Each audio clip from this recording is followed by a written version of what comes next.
What's up, YouTube? Got another video for you today. This is going to be on a Smith & Wesson Extreme Ops large folder. Extreme Ops large tactical folder, excuse me. Let's take a quick look at her. If you're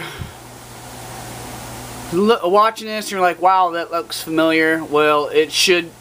Basically, this design has been finding its way through different manufacturers. It first started off with Boker and their Mission Commander. It had a smaller version of this. It was not a flipper like this is, but they shared the same, very similar characteristics. Very close. Combat Ready Arms has also got their version of this, and you could find a couple others that kind of very similar to this. But this is Smith & Wesson's version of it. It is a flipper. This is the larger one, which is limited to this brown Honeycomb G10 and the titanium nitrate coating on the blade, black hardware. And when I mean large, I mean large. This guy's total length is 9.4 inches. Yep, 9.4 inches. They're using a 7CR17 steel on this, which is like your 8CR MOV, you know, pretty much a comparable steel, but for the price point or the price range of this knife, it's pretty much what you're going to expect.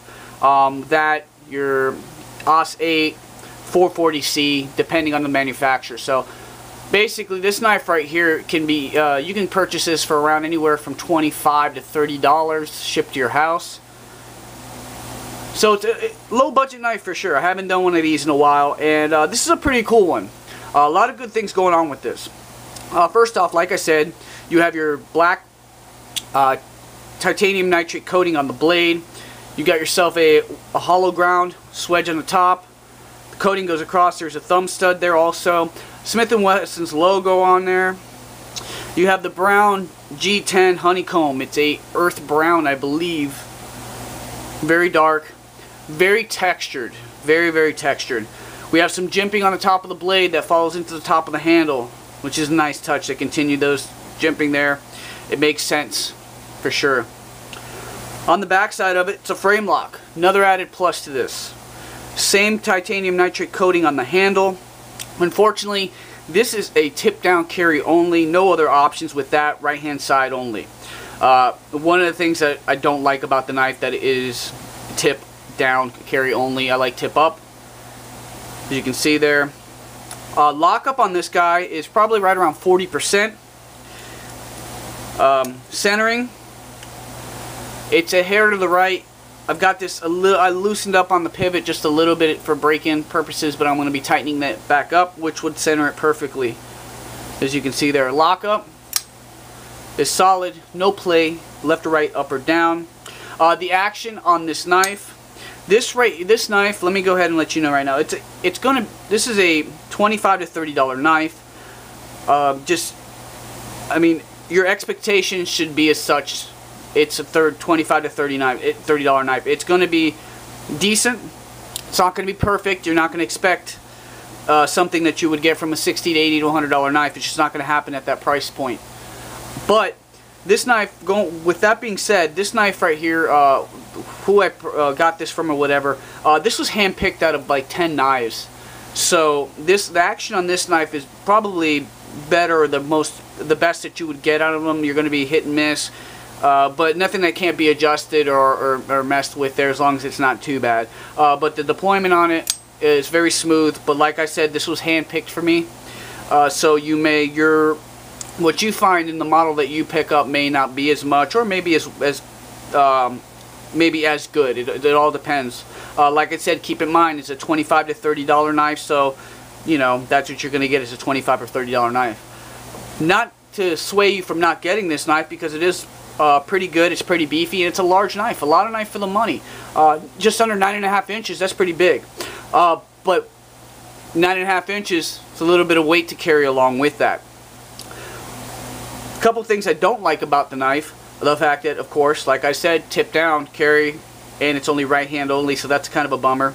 The tension on this pocket clip is pretty crazy. You may have to grab some pliers and loosen it up a little bit. Reason being is the G10 is so aggressive that it will, there will be a lot of friction pulling it in and out of your pants pocket. So just keep that in mind. Another thing, they have a beefy slab of G10 on this, which makes this knife completely unproportionate. You have the thin frame lock on this side with this beefy G10 in here. It's just too much G10 on this side for me. May not be an issue with you, but for me it's a big deal. But it's not that big of a deal for me because this knife is going to be heavily modded and completely changed. It's the only reason I purchased this knife is because I saw some potential in it. I took a gamble because a lot of times when you're going to heavily mod the knife, you're kind of limited to what materials you have or what the knife already has to see how far you can go as far as changing it. I lucked out on this, so I was able to do or design something to work well with this, so it was purchased simply for that. But not a bad everyday carry or a beater knife. The blade stock is very thick, right around 3/16 or so, give or take. Not bad at all. So you could take this knife and I'm sure you could put it through its paces and beat it up quite a bit and you'll get a good use of it for a while. It's a nice option instead of taking your, maybe let's say your Mannix to work with you and beating that up. You can go ahead and beat this up instead. At 25 to 30 bucks, you're not going to lose much if this thing breaks or whatever. But like I said, with thick blade stock, the frame lock side is a little beefy too. It seems pretty durable. So with that being said, let me go ahead and show you what I have in store for this knife here. So there we go. I got my little magic book of mischief over here. And basically, this is what I had in mind.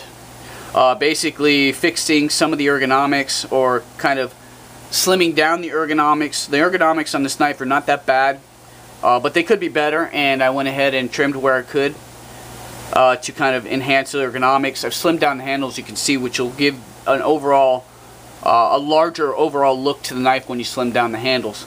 Let's take a look at her here in comparison to the actual knife. As you can see, there's going to be quite a bit of changes done to it, and I'm looking forward to that project. That's why the fact that this this right here, the pocket clip being tip up, or tip down carry only, that could be a possibility depending on what kind of steel they use. I may be able to drill and tap this so I can switch the pocket clip around. But I am going to change the overall ergonomics, as you can see here. Go ahead and give a little bit more to that choil area.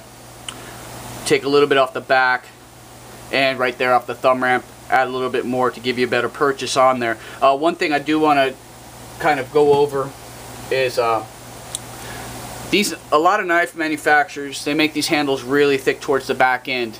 If you look at your hand, your pinky and ring finger are the shortest ones, fingers you have. So sometimes it doesn't make sense to me that they have so much width in the scale in the back, because basically your finger's barely getting on there. It causes a hot spot in the palm of your hand because you have to grip so hard.